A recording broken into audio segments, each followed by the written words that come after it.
छत्रपति शिवाजी महाराज के जीवन पर आधारित महानाट्य का मंचन काशी में पहली बार होने जा रहा है और इसका मंचन काशी हिंदू विश्वविद्यालय के ग्राउंड में किया जाएगा। हमारे साथ राहुल सिंह सर हैं जो काशी प्रांत के अध्यक्ष भी हैं। सर, सबसे पहले सेवा भारती के तत्वाधान में ये कार्यक्रम होने जा रहा है, क्या कहेंगे, कितना अहम है ये कार्यक्रम?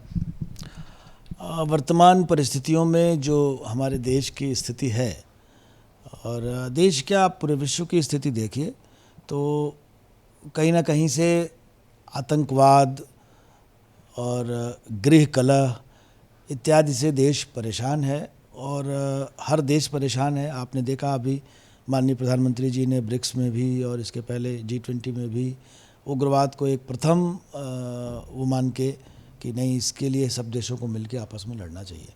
तो उग्रवाद के लिए केवल कोई सरकार नहीं लड़ सकती है, उग्रवाद के लिए लड़ना है अगर, आतंकवाद से लड़ना है अगर, तो हमें अपने देश के हर युवा को उसके लिए सक्षम बनाना होगा।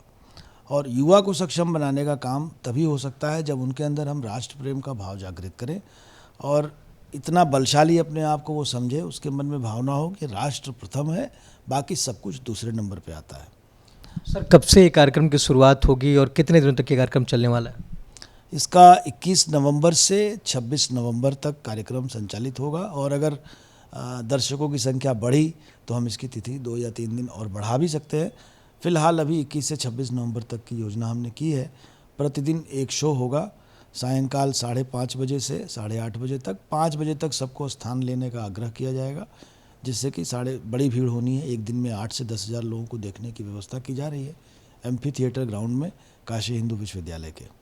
क्या इसके लिए कोई पास वगैरह भी जारी होगा और जब कार्यक्रम की शुरुआत होगी तो इसमें प्रमुख रूप से कौन कौन से लोग इनवाइट किए गए हैं? राहुल जी, इस कार्यक्रम की सबसे बड़ी विशेषता यह है कि इसमें कोई पास जारी नहीं होता और कोई निःशुल्क इस कार्यक्रम को देख नहीं सकता।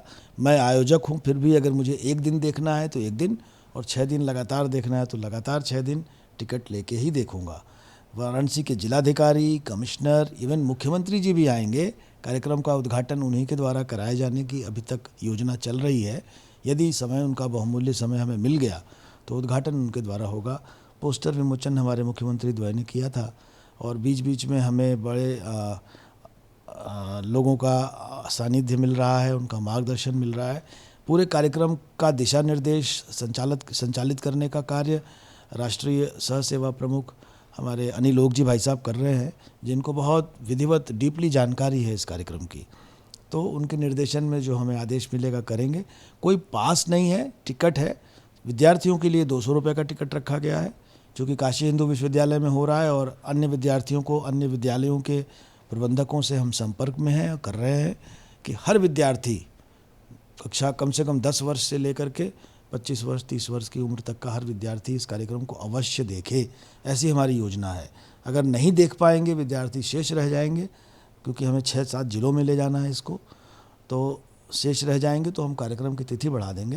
लेकिन हमारा सोच यही है। अच्छा, जब कार्यक्रम कराने की आपने सोची होगी तो उद्देश्य क्या रहा होगा, क्यों ये कार्यक्रम कराना आवश्यक है? कार्यक्रम कराने के पीछे उद्देश्य मैंने पहले ही बताया कि राष्ट्र प्रेम का भाव जगाना है युवाओं में।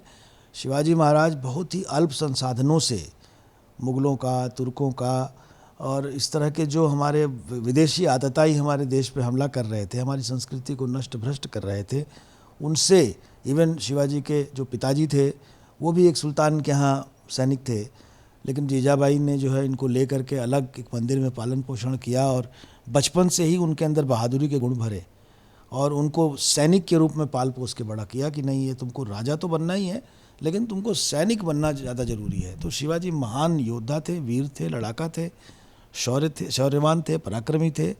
ये भाव हर बच्चे के अंदर आ जाए। ये नेट पे लगे हुए हैं बच्चे, इंस्टाग्राम, फेसबुक इत्यादि पे लग करके अपनी जो शारीरिक क्षमता होती है उसको कम किए जा रहे हैं।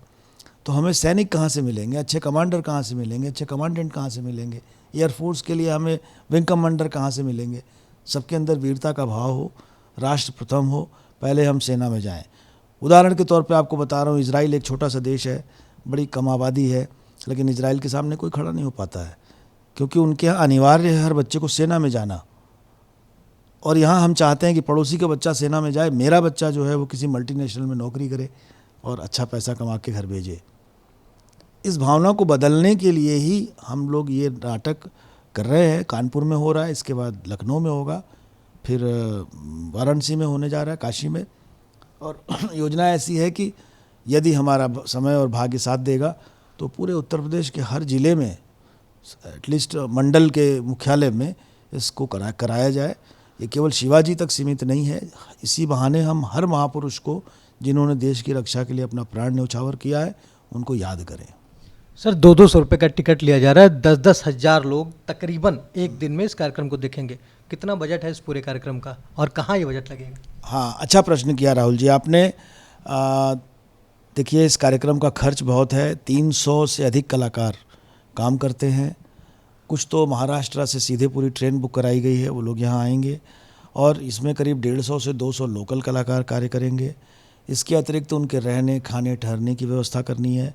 और वो जो सेट लेके आते हैं वो 16 ट्रकों में आता है एक साथ। 16 ट्रक का पूरा सामान आएगा। उसको 20 दिन लगते हैं सेट को बनाने में। उसमें किला बनता है, 3 मंजिल का किला बनता है। एक तरफ मुग़ल शैली का किला बनता है, दूसरी तरफ जो हमारे हिंदू आदि शैली थी उसका किला बनता है। और उनका मंचन और रोटेटिंग पूरा स्टेज होता है। तो ये सब करने में हाथी, घोड़े, ऊँट इत्यादि सब आते हैं ट्रक से और पैदल। तो ये सब करने में खर्च बहुत लंबा है। कम से कम 10 से 12 लाख रुपए का रोज़ खर्च है इन लोगों को रहने, ठहरने और कार्यक्रम करने का। तो आप समझ सकते हैं कि 80 लाख रुपए के आसपास तो करीब खर्च हो जाएगा केवल वो टीम जो आ रही है उनको देने में। इसके अतिरिक्त कुछ ज़रूर हम चाहते हैं कि अगर इतना मिला तो भी चलेगा, नहीं तो जो अतिरिक्त राशि शेष रहेगी उससे सेवा भारती ने ये संकल्प लिया है कि हम एक जो हमारे मरीज आते हैं, आपको ये मालूम है कि मेडिकल हब है काशी, यहाँ पे एम्स का दर्जा BHU को दे दिया गया। टाटा मेमोरियल कैंसर हॉस्पिटल, महामना कैंसर हॉस्पिटल इत्यादि कई बड़े हॉस्पिटल सरकारी चल रहे हैं और उसमें मरीजों की संख्या बहुत भारी होती है।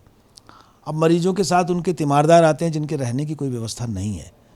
तो हम एक ऐसा सेंटर उसी क्षेत्र में बनाना चाहते हैं, काशी हिंदू विश्वविद्यालय के आसपास लहरतारा से लेके BHU के बीच में, जहाँ ऐसे तीमारदारों को रियायती दर पर रहने की व्यवस्था दी जाए। निःशुल्क भी हो सकती है उसकी कैपेसिटी को देखते हुए। इसी योजना पे फ़िलहाल सेवा भारती कार्य कर रही है। और सेवा भारती के अन्य प्रकल्प जो 5 जिलों में फैले हुए हैं वो भी अपना कार्य कर रहे हैं। राष्ट्र प्रथम का ही भाव सेवा भारती का भी है।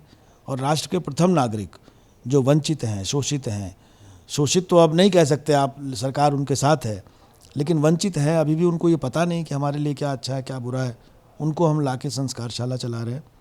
आप हमारे प्रकल्पों पे देख सकते हैं जा करके। निःशुल्क छात्रावास चलाना है। ये योजनाएं हैं सेवा भारती की। बहुत बहुत धन्यवाद सर। बहुत बहुत धन्यवाद आपका भी। तो हमारे साथ राहुल सिंह जी थे जो सेवा भारती के प्रांतीय अध्यक्ष हैं और इनका कहना है कि जिस तरह से ये कार्यक्रम होगा वो युवाओं के लिए भी काफ़ी लाभप्रद होगा और ये कार्यक्रम मूल रूप से युवाओं को भी जरूर देखना चाहिए। कैमरा पर्सन नवनीत के साथ राहुल पांडे, भारत एक्सप्रेस, वाराणसी।